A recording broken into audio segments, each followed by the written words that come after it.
महाराज परीक्षित जी को परमहंस शिरोमणि श्री सुखदेव जी नाभाग और अम्बरीश जी के पावन चरित्र का श्रवण करा रहे हैं। अपने लोग भी श्रवण करें। बहुत महामहिम पावन चरित्र है जिसके श्रवण मात्र से प्रेम लक्षणा भक्ति सुदृढ़ होती है। परीक्षित मनुपुत्र नभग का पुत्र था नाभाग। ये दीर्घ काल ब्रह्मचर्य का पालन करके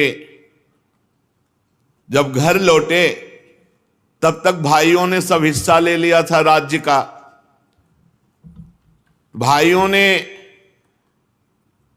नाभाग जी से कहा कि तुम्हारे हिस्से में तो संपत्ति कोई बची नहीं, पिताजी ने हम सबको बांट दिया क्योंकि तुम ब्रह्मचर्य धारण कर जंगलवास करते थे, तो अब संपत्ति रूप में केवल पिता है तुम्हारे पास। उन्होंने अपने भाइयों से पूछा कि पिता की सेवा के लिए कुछ हिस्सा? उन्होंने कहा वो तो हम सब लोगों ने आपस में बांट लिया है। नाभाग जी अपने पिता के पास जाकर कहा, पिताजी मेरे बड़े भाइयों ने हिस्से में मेरे को आपको दिया है। पिता ने कहा, बेटा उनकी बात मत मानो। देखो अगर उन्होंने मेरे को केवल हिस्से में दिया है और तुम्हारी श्रद्धा है कि पिता ही हमारी संपत्ति है, तो आज मैं तुम्हें ऐसा संपत्तिवान बनाऊंगा कि पुत्रों के पास भी संपत्ति नहीं। ये आंगिरस गोत्र के ब्राह्मण बहुत बड़ा यज्ञ कर रहे हैं और तुम मेरे विद्वान पुत्र हो। ये जे भी छठा दिन आता है तो ये पूर्व प्रारब्ध के अनुसार भूल कर बैठते हैं और यज्ञ अपूर्ण रह जाती है। जाओ तुम छठे दिन बिल्कुल सावधान रहकर वेद मंत्र का उच्चारण कर देना, उनकी यज्ञ पूर्ण होगी। वो महात्मा लोग ऐसा ऐश्वर्य है कि जो स्वर्ग में भी नहीं, वो ऐश्वर्य तुम्हें प्रदान कर देंगे। महात्माओं के पास जाकर उन्हें वैश्विक देव संबंधी 2 सूत्र जब भूल जाएं वो, तो तत्काल तुम बता देना। अपने पिता की आज्ञा अनुसार वो गए।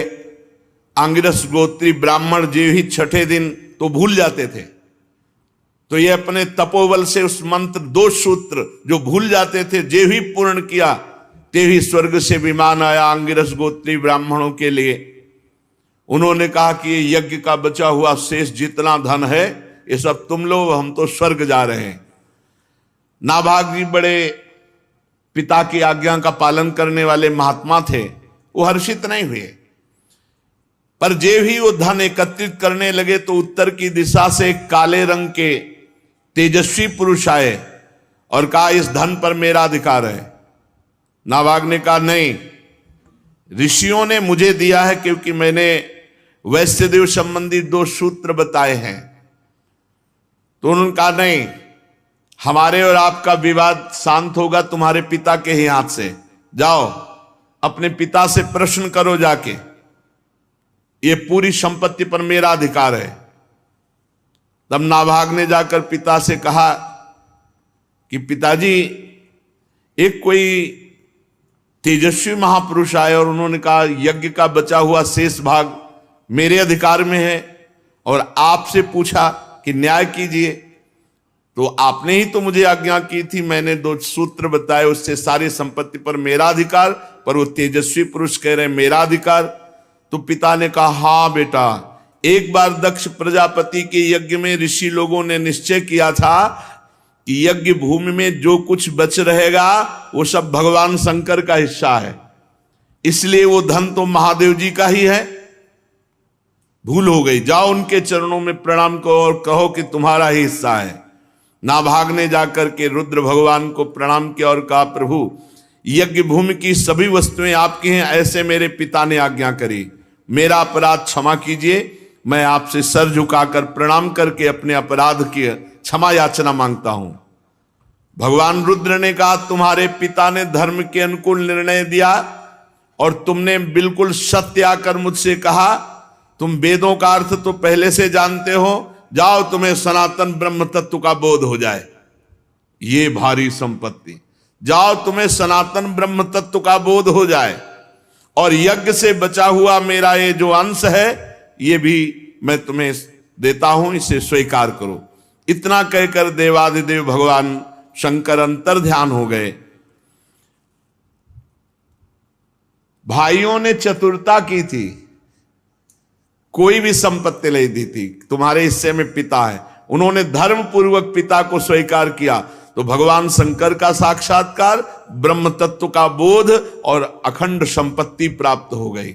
जो अपने माता पिता की सेवा का तिरस्कार पूर्वक, अनादर पूर्वक त्याग कर देते हैं, वो दुर्गति को प्राप्त होते हैं, चाहे जितना संपत्ति ले लो। और जो केवल माता पिता की सेवा की तरफ बुद्धि रखते हैं, तो उनका लोक परलोक सब बन जाता है। आज जो समाज में वयोवृद्ध माता पिता का तिरस्कार करते हैं, उन्हें होश में रहना चाहिए। ये शरीर चंद दिनों के लिए है, इससे परमार्थ कर लो, अध्यात्म कमा लो।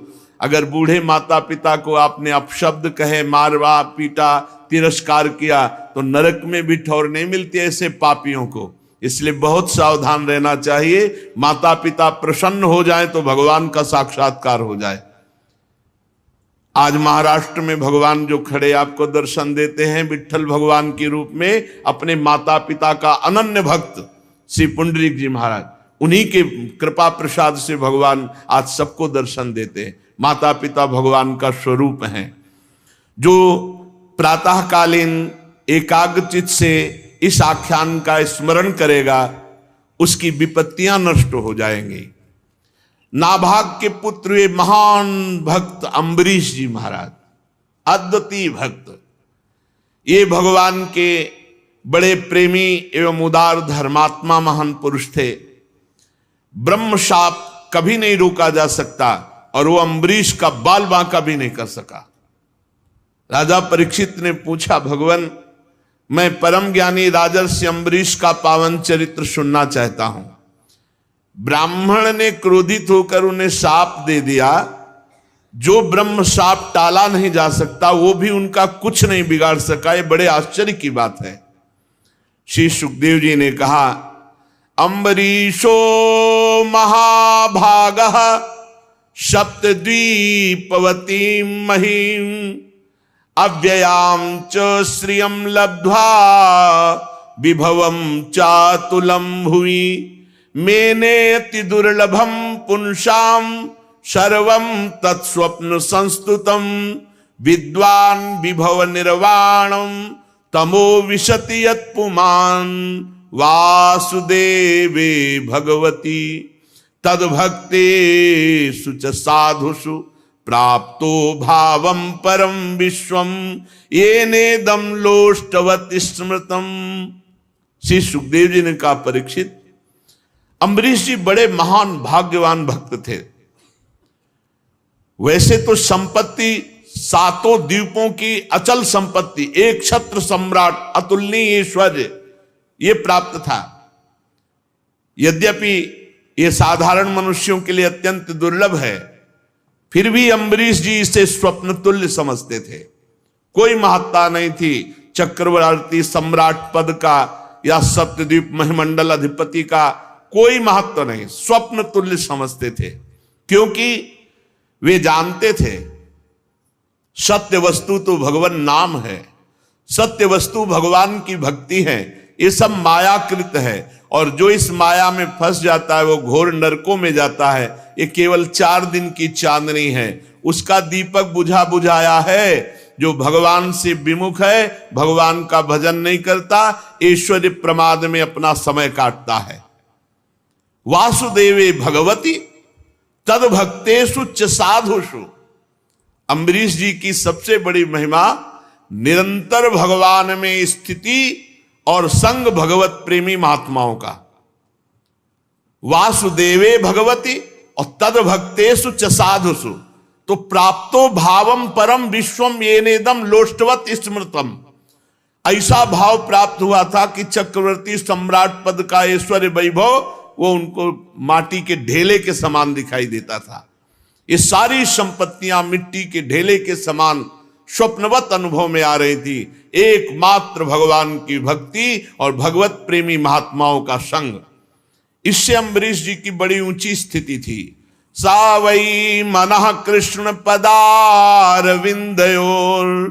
वचांसि वैकुंठ गुणानुवर्णने करौ हरेर मंदिर मार्जनादिषु श्रुतिम चकाराच्युत सत्कथोदय।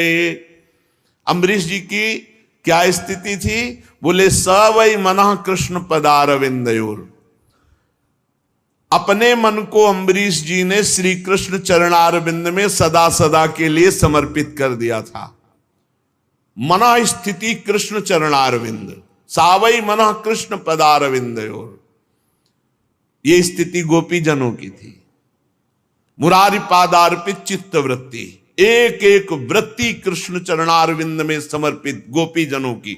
ऐसे ही सावई मनः कृष्ण पदारविंदयोर, भगवान श्री कृष्ण चंद्रजू के सांवले चरणारविंद में मन को डुबो दिया। वही सदा सदा के लिए मन विराजमान है। सावई मनः कृष्ण पदारविंदयोर। और वचांसी वैकुंठ गुणानुवर्णने, ये नियम था अम्बरीश जी का, मौन नहीं तो वाणी से बिल्कुल कुछ अन्य वार्ता नहीं, भगवद वार्ता के सिवा। वाणी मौन और बोले तो भगवत चर। वचांसी वैकुंठ गुणानुवर्णने, भगवान की चर्चा, भगवान नाम कीर्तन, भगवत महिमा, भगवत रूप महिमा, लीला धाम गुण, इन्हीं की चर्चा, अन्यथा मौन। ये बहुत उत्तम स्थिति होती है। अपराधों से बचने के लिए मौन बहुत आवश्यक है, नहीं सबसे ज्यादा साधक से वाणी से अपराध बनता है। मन जहां इष्ट देव के चरणारविंद, वाणी मौन, या तो भगवत चर्चा नहीं तो शांत। इसीलिए हरिवंश महाप्रभु ने स्फुट वाणी में आखिरी दोहे में कहा, रसना कटो जो अन रटो, निरखी अन फुटो नयन, श्रवण फुटो जो अन सुनो, श्री राधा जसबैन। जबान हमारी कट जाए अगर श्री जी की चर्चा के सिवा हम और जगह बोले। नेत्र हमारे फूट जाएं यदि हम प्रिया प्रीतम के सिवा और कुछ देखना चाहें। कान हमारे फूट जाएं यदि हम प्रिया प्रीतम की वार्ता के सिवा और कुछ सुनना चाहें। बोलना, देखना, सुनना, ये साधना में बहुत अधिकार रखते हैं। यदि ये अन्य बोलना, अन्य देखना, अन्य सुनना, तो फिर भक्ति का रंग नहीं आएगा। वचांसी वैकुंठ गुणानुवर्णने, वाणी से भगवत चर्चा, और करौ हरेर मंदिर मार्जनादिश, ये बहुत बड़ी बात है। यहां अपने ठाकुर के मंदिर में पोछा लगाने में शर्म लगती है। ठाकुर जी को प्रसन्न करने के लिए काम वाले की जरूरत नहीं, आपके हाथ है। चक्रवर्ती सम्राट हैं, कितने दास दासियां होंगे विचार करो। लेकिन करौ हरेर मंदिर मार्जनादिशु, अपने हाथ से ठाकुर जी के पात्रों को धोना, अपने हाथ से ठाकुर जी के महल में पोछा लगाना, सोहनी लगाना, ये आचार्य स्वयं आकांक्षा करते हैं कि मुझे श्री जी की कुंज की सोहनी लगाने वाली बन जाऊं या सोहनी बन जाऊं। अपने हाथ से, बहुत सौभाग्य है जो अपने हाथ से ठाकुर सेवा करते हैं। इसका कोई ज्यादा महत्व नहीं कि मंदिर बनवा दिया, पुजारी रख दिया, आप मौज मस्ती विषयों में ले रहे हैं और रुपया हर महीने दे, तो ठाकुर जी आपको लाख गुना बढ़ा कर दे देंगे। लेकिन वो भक्ति या प्रीति या ठाकुर जी के दासत्व की बातें नहीं है, ये बातें नहीं।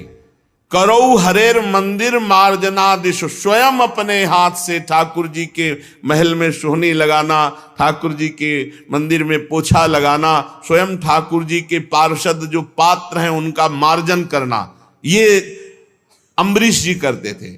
इसी के कारण उनको पता नहीं था, पर सुदर्शन चक्र सदैव सुरक्षा में रहता था। चक्रवर्ती सम्राट होकर अपने हाथों से दास्ता प्रभु की करते थे। श्रुतिम चकाराच्युत सत्कथोदय, अपने कानों को भगवान श्री कृष्ण की मंगलमयी कथा के श्रवण में लगा रखे। सुनेंगे तो भगवत चर्चा सुनेंगे, नहीं तो एकांतवास, किसी से कोई वार्ता नहीं। अन्य वार्ता प्रपंच का त्याग, तभी सुदृढ़ भक्ति होती है। मुकुंद लिंगालय दर्शने दृशौ तदभृत्य गात्र स्पर्शेंग संगमम घ्राणम च तत्पाद सरोज सौरभे श्रीमत्तुलस्या रसनाम तदर्पिते। आंखों से सिर्फ भगवान के श्री विग्रह के दर्शन, या संत दर्शन। नेत्र संभाल के रखे, सहसा किसी को न देखे। अम्बरीश जी ऐसे मुकुंद लिंगालय दर्शने दृशौ, नेत्रों से भगवान के मंदिर में विराजमान श्री विग्रह खूब छक के दर्शन करो। या भगवत प्रेमी महात्मा, ये भगवान का मंदिर है साक्षात, उनके दर्शन करो और नहीं नेत्रों को बचा के रखो। असंग भावना की पुष्टता के लिए तदभृत्य गात्र स्पर्शेंग संगमम, केवल भगवान के भक्तों का ही स्पर्श, अन्यथा नहीं। तिनको प्रश्न कीजिए तजिधु तुमको पास, जिनको प्रिया प्रीतम से मतलब नहीं, भगवत आराधना से मतलब नहीं, ऐसे का स्पर्श ना हो जाए। उसमें परमाणु होते जो भगवत विमुखता प्रकट करते। इसीलिए अम्बरीश जी तदभृत्य गात्र स्पर्शेंग संगमम, भगवत प्रेमी महात्माओं का स्पर्श, अन्यथा असंग, किसी का स्पर्श नहीं।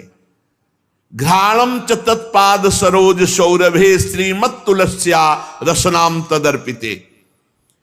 अगर हमें सुगंध लेनी है तो प्रभु का प्रसादी इत्र होगा, तो या श्री चरणों में चढ़ी हुई तुलसी या प्रभु के पुष्पमाला, उसी को घ्राणेंद्री में, अन्यथा घ्राणेंद्री पतिव्रता की तरह केवल प्रसादी, अमनिया कभी नहीं। और रसना प्रभु को अर्पित किए हुए नैवेद्य का, प्रसाद का। और प्रसाद में कभी बुद्धि, पदार्थ बुद्धि ना आने पावे, अन्न बुद्धि ना आने पावे कि अरे आज तो एकादशी है, आज तो प्रसाद, ये अन्न है, आज अन्न हो गया तो कल प्रसाद हो जाएगा क्या? और जब प्रसाद है तो सिर्फ प्रसाद है। ये बड़े बड़े संत भगवान पधारे थे अभी 2-3 दिन के अंतराय में, उन्होंने एक प्रश्न रखा कि प्रसाद में चर्बी वाला घी लगाया गया था, हम लोग तो सब भ्रष्ट हो गए, तो हमारी शुद्धि कैसे होगी? तो हृदय से जो बात आई कि अगर प्रसाद पाया है तो अशुद्धि हो ही नहीं सकती, और अगर प्रसाद नहीं पाया तो फिर लड्डू पाया तो शुद्धि करो जाके। अगर प्रसाद शब्द है तो प्रसाद कभी अपवित्र नहीं होता। जब हमारे प्रभु ने पा लिया और हम प्रसाद भोगता है तो हम भ्रष्ट कैसे हो सकते हैं? प्रसाद कभी भ्रष्ट नहीं करता है, प्रसाद सिर्फ प्रसाद होता है। उसमें न अन्न बुद्धि, न पदार्थ बुद्धि, न जहर मिला दिया जाए तो भी क्या फर्क पड़ेगा? प्रसाद बुद्धि। मीरा जी को केवल एक शब्द कान में पड़ा, गिरधर का प्रसाद, पी गई हलाहल विष, और बताया गया कि ये विष है मत पियो, उन्होंने कहा नहीं ये प्रसाद है। प्रसाद शब्द जहां लग गया वो सब पूर्ण हो गया, वहां कहीं अपवित्रता नहीं। प्रसाद के बाद ये शुद्धि करना तो भगवान के प्रसाद का अपमान है। पीछे भगवान जाने, जब भगवान की दृष्टि से होकर आ गया तो हमारे लिए वो महान पवित्र प्रसाद है। तो कह रहे हैं रसेंद्री में सिर्फ भगवत प्रसाद। और पादौ हरे क्षेत्र पदानुसर्पणे शिरो ऋषिकेश पदाभिवंदने कामं च दासे न तु काम काम्यया यथोत्तम श्लोक जनाश्रयारति। अम्बरीश जी अपने पैरों से भगवान के दर्शन करने की यात्रा, परिक्रमा, भगवान के धाम क्षेत्रों की यात्रा, इससे भक्ति पुष्ट होती है, हमारा जीवन पवित्र होता है। और सिर से भगवान के चरण कमलों में साष्टांग दंडवत प्रणाम, भगवान के चरणों में सिर से साष्टांग दंडवत प्रणाम। राजा अम्बरीश जी ने माला, चंदन आदि भोग सामग्री ये सब त्याग दिया था, भगवान की सेवा में समर्पित। स्वयं भोक्ता नहीं, भोक्ता भगवान, स्वयं प्रसादी। ये सब करते थे किस लिए? बोले भगवत प्रेम के लिए। कामम च दासे न तु काम काम्यया यथोत्तम श्लोक जनाश्रयारति। जो भगवान के प्रेमी भक्तों में प्रेम रहता है वही प्रेम प्राप्त करने के लिए अम्बरीश जी ऐसी दिनचर्या करते थे। उन्होंने सारे कर्म भगवान श्री कृष्ण के चरणों में, इंद्रियातीत भगवान के प्रति सर्वात्मा सर्वस्वरूप समझ करके अपने जीवन को, अपने राज्य को, अपने सर्वस्व को भगवान को समर्पित कर दिया था। और भगवत भक्तों की आज्ञा के अनुसार राज्य पालन करते थे। उन्होंने धर्म नाम के निर्जल देश में सरस्वती नदी के प्रवाह के सामने वशिष्ठ जी, असित जी, गौतम जी आदि महान आचार्यों द्वारा भगवान की बड़ी बड़ी दक्षिणा वाली अश्वमेध यज्ञ की, जिससे भगवान की आराधना बने। यज्ञ में देवताओं के साथ जब सदस्य और ऋत्विज बैठ जाते तब उनकी पलकें नहीं पड़ती। सुंदर वस्त्र, वैसा ही भगवान के भक्त अम्बरीश जी का सुंदर रूप देवताओं के समान दिखाई देते थे। उनकी प्रजा महात्माओं के द्वारा गाए हुए भगवान के उत्तम चरित्र श्रवण करने में समय लगाती और गान करने में। अम्बरीश जी का आदेश था पूरे राज्य में रोज प्रातः से सायं तक भगवान की सेवा होगी, नाम कीर्तन होगा, भगवत चर्चा होगी और जिसको जो आवश्यकता हो राज खजाने से ले जाए। लेकिन किसी भी घर में अगर धूप आरती भगवत सेवा नहीं हुई वो दंड मुक्ताधिकारी माना जाएगा। तो पूरे राज्य में भगवत भक्ति छाई हुई थी। बड़े बड़े संत महात्माओं के पावन चरित्र गाए जाते, भगवान के पावन चरित्र गाए जाते और जब अम्बरीश जी निकलते तो सब उनका स्वागत भगवत नाम कीर्तन से, भगवत चर्चा से करते। तो देवताओं को भी अब स्वर्ग अच्छा नहीं लगता था, इतना अम्बरीश जी का राज्य महाभागवत स्वरूप हो गया था। वे अम्बरीश जी सदैव देखा करते उनके हृदय में हरि निरंतर विराजमान है भगवत चिंतन के प्रभाव से। इसलिए उन लोगों को वो भोग सामग्री भी हर्षित नहीं कर पाती जो बड़े बड़े सिद्धों के लिए दुर्लभ है। अम्बरीश जी के राज्य में किसी को कोई कामना नहीं थी, सब भगवदानंद में डूबे हुए थे। आत्मानंद के सामने अत्यंत तुच्छ है ये विषय। राजा अम्बरीश तपस्या और भक्ति योग के प्रभाव से भगवान को अधीन कर लिए थे। उनकी समस्त आसक्तियां भगवान में समर्पित थी। कितनी बड़ी बात है। घर, स्त्री, पुत्र, भाई, बंधु, बड़े बड़े हाथी, रथ, घोड़े, पैदल, चतुरंगिणी सेना, अक्षय रत्न, आभूषण, आयुध, समस्त वस्तुओं की जो कभी समाप्त ना होने वाली थी, सब के सब अम्बरीश जी के हृदय में कोई प्रभाव नहीं डाल पाए, कोई प्रभाव नहीं डाल पाए। एकमात्र श्री भगवान उनकी अनन्य प्रेममयी भक्ति से प्रसन्न होकर भगवान के नित्य पार्षद सुदर्शन चक्र सदैव गुप्त रूप से रहा करते थे अम्बरीश जी के पास, जो विरोधियों को भयभीत करने वाले और भगवत भक्तों की रक्षा करने वाले हैं। अम्बरीश जी को भी पता नहीं था कि सुदर्शन चक्र रक्षा में है। राजा अम्बरीश की पत्नी भी उन्हीं के समान धर्मशील, संसार से विरक्त एवं भक्ति परायण थी। एक बार उन्होंने अपनी पत्नी के साथ भगवान श्री कृष्ण की आराधना करने के लिए 1 वर्ष तक द्वादशी प्रधान एकादशी व्रत करने का नियम ग्रहण किया। व्रत की समाप्ति होने पर कार्तिक महीने में उन्होंने 3 रात का उपवास किया और एक दिन यमुना जी में स्नान करके मधुवन में भगवान श्री कृष्ण की पूजा की। उन्होंने महाभिषेक की विधि से सब प्रकार की सामग्री और संपत्ति द्वारा भगवान का अभिषेक किया। हृदय से तन्मय होकर वस्त्र, आभूषण, चंदन, माला, अर्घ आदि के द्वारा भगवान श्री कृष्ण की पूजा की। यद्यपि महाभाग्यवान ब्राह्मणों को इस पूजा की कोई आवश्यकता नहीं थी, स्वयं ही उनकी सारी कामनाएं अम्बरीश जी पूर्ण किए हुए थे, तथापि राजा अम्बरीश ने बड़े भक्ति भाव से उनका पूजन किया और ब्राह्मणों को स्वादिष्ट अत्यंत गुणकारी भोजन कराया और 60 करोड़ गौवें दान की।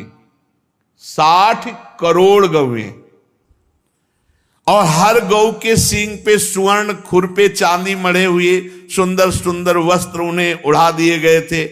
गौवें बड़ी सुशील, छोटी अवस्था की, देखने में सुंदर, बछड़े वाली, खूब दूध देने वाली, ऐसी 60 करोड़ गौवें ब्राह्मणों को दान की और साथ में दुहने की सामग्री और दुहने वाले सेवक दिए। जब ब्राह्मण कृतकृत्य हो गए तब राजा ने उनसे आज्ञा लेकर व्रत का पारण करने की तैयारी की। जे भी वो पारण करने के लिए आए, उसी समय शाप और वरदान देने में समर्थ दुर्वासा जी वहां आए अतिथि के रूप में। राजा अम्बरीश ने देखा कि दुर्वासा जी पधारे तो खड़े हो गए, आसन दिया, बैठाया और अतिथि रूप में उनकी पूजा की, चरणों में प्रणाम किया और कहा, महाराज अभी अभी पारण का समय है, चलो भोजन प्रसाद पालो। दुर्वासा जी ने अम्बरीश की प्रार्थना स्वीकार कर ली और कहा, अभी मैं यमुना जी जा रहा हूं, अपना नित्य कर्म करके आऊंगा, फिर प्रसाद पाऊंगा। दुर्वासा जी ने ऐसा कहकर यमुना के जल में स्नान करने के लिए प्रवेश हुए। अब वो ध्यानस्थ भगवान का ध्यान नहीं कर रहे, अम्बरीश जी का ध्यान कर रहे कि कब ये त्रुटि करे और हम इनको दंड दें। इधर द्वादशी केवल घड़ी भर शेष रह गई थी। धर्मज्ञ अम्बरीश जी ने धर्म संकट में पड़कर ब्रह्म ऋषियों से परामर्श किया। उन्होंने कहा, ब्राह्मण देवताओं, ब्राह्मण को बिना भोजन कराए स्वयं खा लेना, निमंत्रण दे देने पर उसको पवाओ नहीं हो, पालो तो महान पाप लगता है, और द्वादशी रहते पारण न करना ये भी दोष है। इसलिए इस समय जैसा करने में मेरी भलाई हो, मुझे पाप न लगे, ऐसा काम करना चाहिए। आप लोग हमें आदेश कीजिए। तब ब्रह्म ऋषियों ने विचार करके कहा कि श्रुतियों में ऐसा कहा गया है कि भगवान का चरणामृत पी लेना, ये पारायण भी हो जाएगा और अतिथि का अपमान भी नहीं होगा, इसलिए आप भगवान के चरणामृत से पारायण कर लीजिए। ऐसा निश्चय करके मन ही मन भगवान का चिंतन करते हुए राजर्षि अम्बरीश जी ने भगवान का चरणोदक पान किया। और दुर्वासा जी उधर ध्यान में देख ही रहे थे कि कोई हरकत ऐसी करें जो हम इनको दंड दें। बात यह थी कि भगवान की सभा में एक सत्र में यह हुआ कि इस समय त्रिभुवन में सबसे महान भक्त कौन है, तो अम्बरीश जी की चर्चा हुई। वहां दुर्वासा जी भी बैठे थे। अब ये महाराज वलकल की लंगोटी लगाते हैं, दूब का रस पीते हैं, उनकी तो बात आई नहीं। तो उन्होंने कहा, चक्रवर्ती सम्राट राजा अम्बरीश ऐसा कैसा महान भक्त हो सकता है जो हम ऋषियों से भी आगे बढ़ गया। तो वही देखने के लिए, परीक्षा के लिए आए थे। जे ही देखा कि वो चरणामृत पान के सोई आ गए। वो तो अंतर ध्यान शक्ति संपन्न महात्मा है। आगे बढ़कर के राजा अम्बरीश जी ने हाथ जोड़ा, अभिनंदन किया, बस नाराज हो गए महाराज दुर्वासा जी और कहने लगे, पारायण कर लिया? तो कहा महाराज, क्रोध से थर थर कांपने लगे, भौं चढ़ गई, मुंह विकट हो गया और हाथ जोड़े अम्बरीश जी खड़े, कोई भय नहीं क्योंकि भगवान के आश्रित है। हाथ जोड़कर खड़े अम्बरीश जी से डांट कर कहा, देखो तो सही ये कितना क्रूर है, ये धन के मद में मतवाला राजा देखो कितना बड़ा अपराध कर दिया। मुझ ऋषि को निमंत्रण दिया और बिना पवाए पारण कर लिया। भगवान की भक्ति तो छू नहीं गई, कहा जा रहा था ये महान भगत है। दुर्वासा जी तो दुर्वासा, आज इसने धर्म का उल्लंघन करके बड़ा अन्याय किया। देखो तो मैं इसका अतिथि होकर आया और इसने अतिथि सत्कार करने के लिए मुझे निमंत्रण भी दिया और मुझे बिना खिलाए इसने खा लिया। अच्छा, तो आज तक इसे अभी कभी किसी ऋषि से पाला नहीं पड़ा होगा। आज मैं इसे दिखाता हूं कि ब्रह्म ऋषि का अपमान करने का फल क्या होता है। और कहते कहते वो क्रोध में भर गए और अपनी एक जटा उखाड़ी और भूमि पर पटक दी। भयंकर कृत्या उत्पन्न हुई, मानो पूरे देश का नाश कर देगी। वो प्रलय काल की आग के समान दहक रही थी। अपने सामने अम्बरीश जी ने देखा कि भयंकर कृत्या वो राजा पर टूट पड़ी, अम्बरीश जी पर। उसके चलने के पैरों की धमक से पृथ्वी कांप रही थी। अम्बरीश जी मुस्कुराहट के सिवा और कुछ नहीं, केवल मुस्कुरा रहे हैं सर झुकाए हुए कि अब जोई जोई प्यारो करे सोई मोई भावे। हमारी तरफ से कोई त्रुटि नहीं, अगर प्रभु ऐसा दंड विधान किए होंगे तो निश्चित हो जाएगा। एक पग भी नहीं डरे ना हटे और कृत्या भयंकर आगे बढ़ती आ रही थी। ज्यों के त्यों खड़े थे और किसी को पता नहीं था कि परम पुरुष परमात्मा का दिव्य सुदर्शन चक्र अम्बरीश जी की रक्षा में है। जो ही क्रोध से भवक्ति हुई वो कृत्या आगे बढ़ी, सुदर्शन चक्र जी ने जलाकर राख कर दिया कृत्या को भस्म कर दिया। अब जब दुर्वासा जी ने देखा कि मेरे तपस्या से प्रकट हुई कृत्या तो भस्म हो गई, और सुदर्शन चक्र जी ने दुर्वासा जी की तरफ मुख किया। अब भागे दुर्वासा जी प्राण बचाने के लिए, क्योंकि अब सुदर्शन चक्र कोई साधारण अस्त्र तो है नहीं कि दुर्वासा जी रोक देंगे, वो तो भगवान श्री हरि का दिव्यास्त्र है। ऊंची ऊंची लपटे दावानल के समान, और दुर्वासा जी आगे धीरे धीरे सुदर्शन चक्र जी, क्योंकि ताप भर देना मारना नहीं है, भागे भगवान के सुदर्शन चक्र के ताप से बचने के लिए। जब दुर्वासा जी ने देखा कि चक्र तो मेरा पीछा नहीं छोड़ रहा, तो मन के वेग से दौड़ने लगे। सुमेर पर्वत की गुफा में प्रवेश किया, वहां भी सुदर्शन चक्र। दुर्वासा जी जहां जा सकते वहां सुदर्शन चक्र क्यों नहीं जा सकता? तो जहां जहां दुर्वासा जी वहां सुदर्शन चक्र। दिशा, आकाश, पृथ्वी, अतल वितल के लोक, समुद्र, लोकपाल, सब जगह गए, जहां जहां गए सुदर्शन चक्र पीछा नहीं छोड़ा। जब उन्हें कहीं भी कोई रक्षक नहीं मिला तब तो डर गए, थक गए थे भाग भाग के। अब अपना त्राण पाने के लिए वो ब्रह्मा जी के पास ब्रह्मलोक में गए और कहा, प्रभु मेरी रक्षा करो भगवान के सुदर्शन चक्र से। ब्रह्मा जी ने कहा, मेरी सामर्थ्य नहीं। जब मेरी 2 परार्ध की आयु समाप्त होगी तो काल स्वरूप भगवान इस पूरी सृष्टि लीला को समेट लेंगे और इस जगत को जलाना चाहेंगे। उस समय भ्रूभंग मात्र में हमारा ब्रह्मलोक भी भस्म हो जाएगा। हमारी सामर्थ्य नहीं, ये सुदर्शन चक्र रुक जाए, मेरी सामर्थ्य नहीं। हम तो शरणागत हैं भगवान के। मैं, भगवान शंकर, दक्ष, भृगु आदि प्रजापति, भूतेश्वर, देवेश्वर, ये सब जिनकी बनाए नियमों में बंधे हैं, जिनकी आज्ञा का पालन करके हम संसार का हित करते हैं, ऐसे भक्त द्रोही को ब्रह्मलोक में कोई स्थान नहीं। तुरंत छोड़ दो, नहीं सुदर्शन चक्र ब्रह्मलोक को भस्म कर देगा।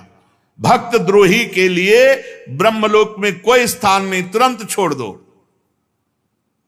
जब ब्रह्मा जी ने ऐसा 2 टूक का उत्तर दे दिया, दुर्वासा जी भागे कि जिन्होंने मुझे प्रकट किया है वो भगवान शंकर हमारी रक्षा कर सकते हैं। कैलाश निवासी भगवान शंकर की शरण में गए। देवादिदेव महादेव जी ने कहा, दुर्वासा, जिन अनंत परमेश्वर में ब्रह्मा जैसे जीव और उनके उपाधिभूत कोश इस ब्रह्मांड के समान ही अनेकों ब्रह्मांड समय पर पैदा होते हैं और समय आने पर फिर उनका पता भी नहीं चलता, जिनमें हमारे जैसे हजारों चक्कर काटते रहते हैं, उन प्रभु के संबंध में हम कुछ भी करने की सामर्थ्य नहीं रखते। मैं, सनत कुमार, नारद, भगवान ब्रह्मा, कपिल देव, अपांतरतम, देवल, धर्म, आसुरी, मरीच आदि ये दूसरे सिद्धेश्वर, हम सब भगवान की माया को नहीं जान सकते।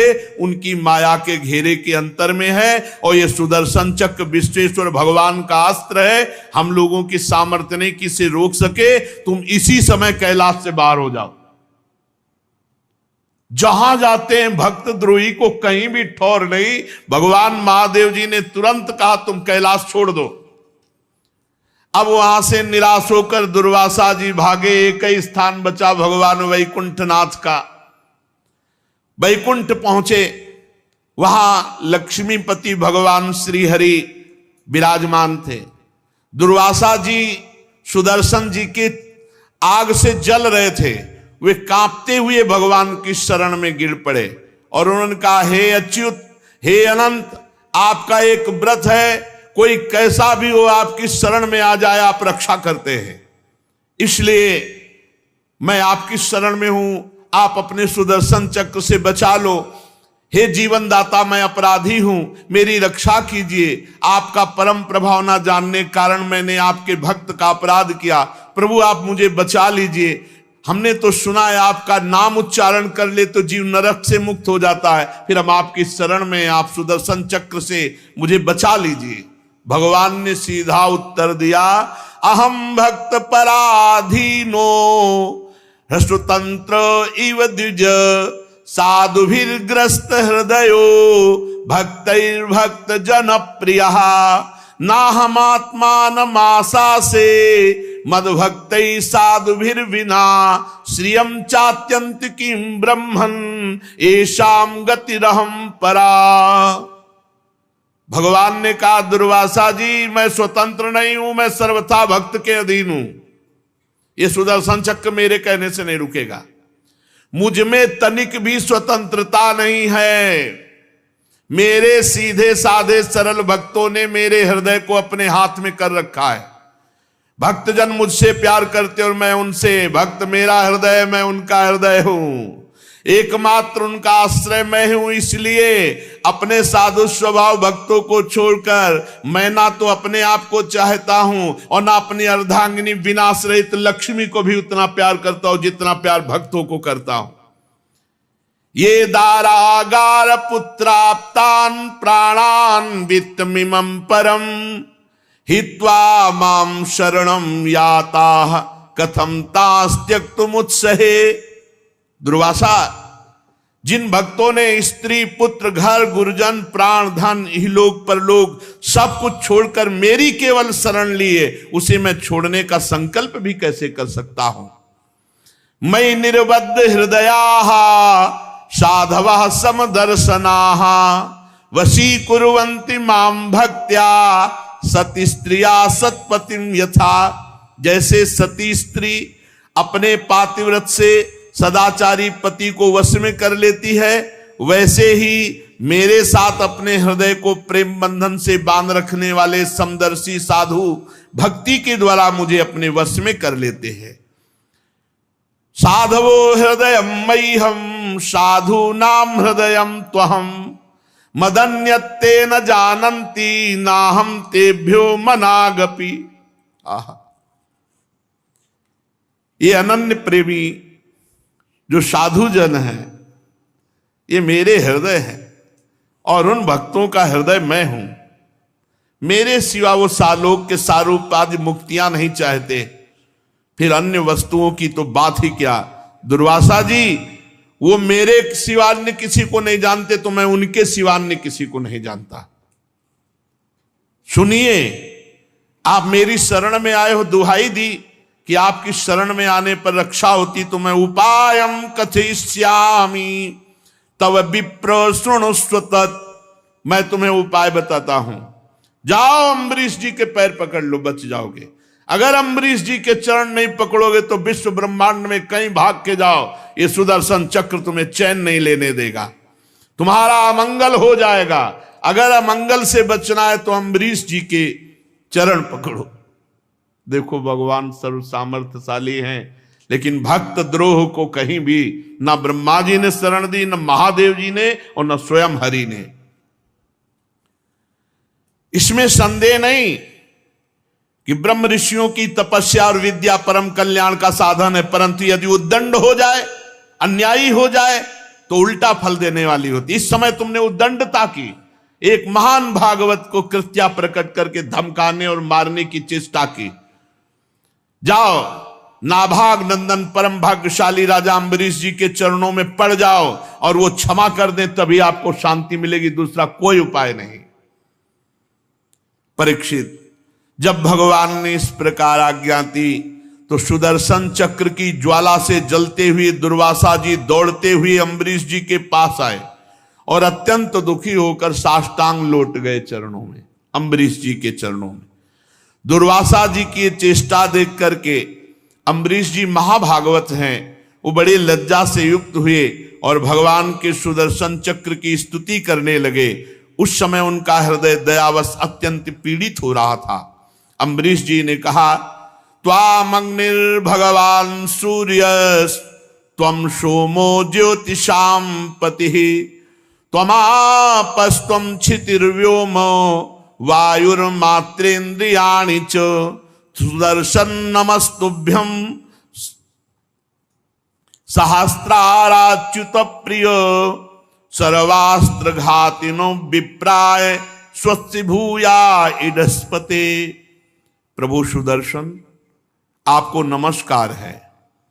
आप अग्नि स्वरूप हैं, आप परम समर्थ सूर्य स्वरूप हैं, समस्त नक्षत्र मंडल के अधिपति चंद्रमा के भी आप स्वरूप हैं, जल पृथ्वी आकाश वायु पंच तन्मात्रा संपूर्ण इंद्रियों के रूप भी आप हैं। भगवान के प्यारे हजार चक्र वाले सुदर्शन देव, मैं आपको नमस्कार करता हूं। किसी भी शस्त्र अस्त्र की सामर्थ्य नहीं कि आपको रोक सके। हमारी प्रार्थना है कि आप इन ब्रह्म ऋषि की रक्षा कीजिए। आप ही धर्म मधुर एवं सत्यवाणी हैं। आप ही समस्त यज्ञों के अधिपति स्वयं यज्ञ हैं। आप समस्त लोकों के रक्षक सर्वलोक स्वरूप हैं। आप परम पुरुष परमात्मा के श्रेष्ठ तेज हैं। हे सुदर्शन चक्र, आप समस्त धर्मों की मर्यादा के रक्षक हैं। अधर्म का आचरण करने वाले असुरों को भस्म करने के लिए आप साक्षात अग्नि हैं। आप ही तीनों लोकों के रक्षक एवं विशुद्ध तेजों में हैं। आपकी गति मन के वेग के समान है। आपके कर्म अद्भुत है। हे सुदर्शन चक्र, मैं आपकी स्तुति करता हूं, आपको नमस्कार करता हूं। विश्व के रक्षक, आप रणभूमि में जब अपना रूप धारण करते हैं तो किसी की सामर्थ्य नहीं कि आपकी टक्कर ले सके। गदाधारी भगवान ने दुष्टों के विनाश के लिए आपको नियुक्त किया है। इसलिए आप कृपा करें, हमारे कुल के भाग्योदय के लिए दुर्वासा जी का कल्याण कीजिए। आपका बड़ा अनुग्रह होगा। आज तक मैंने जो भी दान किया है, ये बोलना बहुत बड़ी बात है। अम्बरीश जैसे महाभागवत ही बोल सकते हैं। आज तक मैंने जो भी दान किया है, जो भी यज्ञ किया है, जो भी धर्म का पालन किया है, यदि हमारे वंश के लोग सदैव ब्राह्मणों की आराधना करते रहे हैं, आज तक जो भजन किया है, उसका प्रकाश हो, वो सब दुर्वासा को मिले और दुर्वासा जी की जलन शांत हो जाए। बहुत बड़ी बात कह दी, बहुत बड़ी बात कह दी। जीवन भर का भजन, जीवन भर का धर्म पालन, जीवन भर की तपस्या साधना सब दुर्वासा जी को दे दी। दुर्वासा जी की जलन मिट जाए।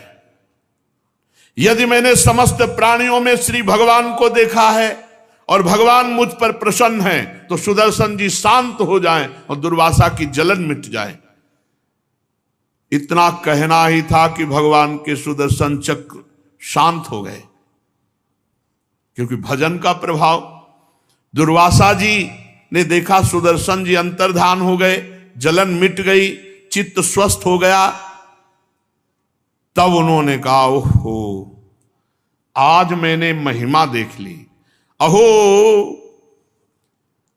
अनंत दासा नाम महत्वम दृष्ट मध्य में। भला जो कृत्या प्रकट कर रहे मारने को, उनके लिए पूरे जीवन का भजन दे देना, ये केवल भगवान के दासों में होता है। ये उदार हृदय केवल भगवान के भक्तों में होता है। वो खुद कह रहे, अहो अनंत दासा नाम महत्वम दृष्ट मध्य में कृतागशोपि यद राजन मंगलानि समीह से। अहो धन्य है, आज मैंने भगवान के प्रेमी भक्त का महत्व देखा।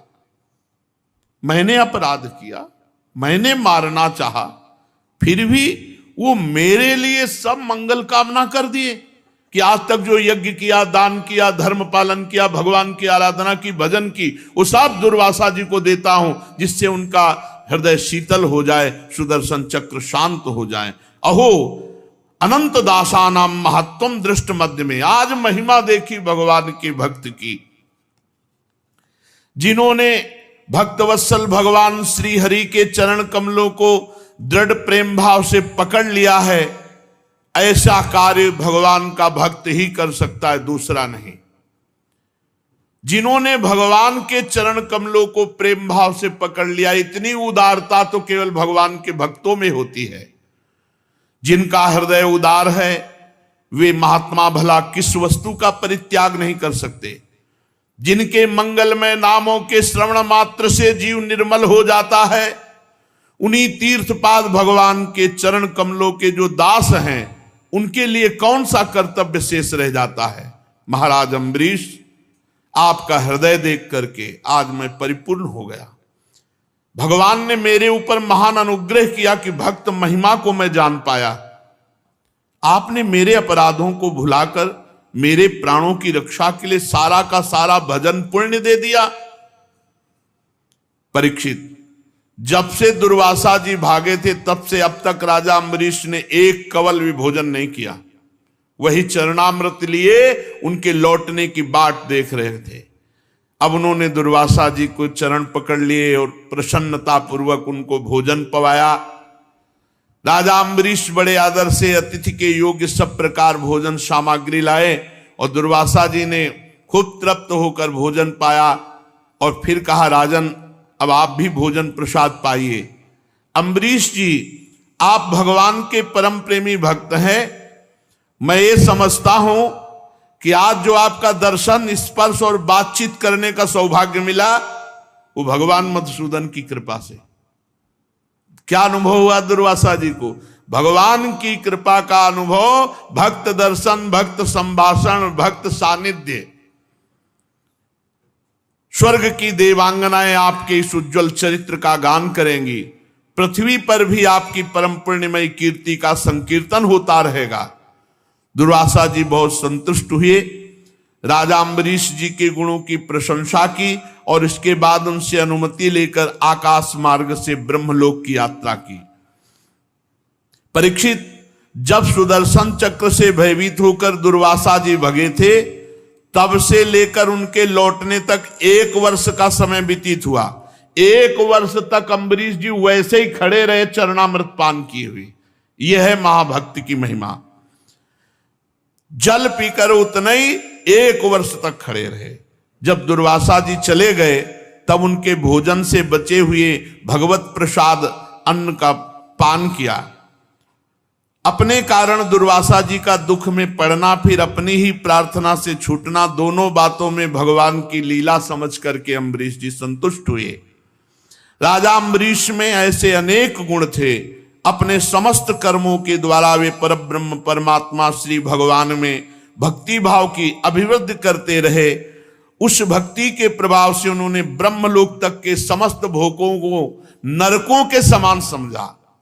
तदनंतर राजा अम्बरीश जी ने अपने ही समान भक्त पुत्रों पर राज्य का भार छोड़ दिया और स्वयं एकांत वन में जाकर भगवान की परम भक्ति में डूबे और इस संसार के प्रवाह से मुक्त हो गए।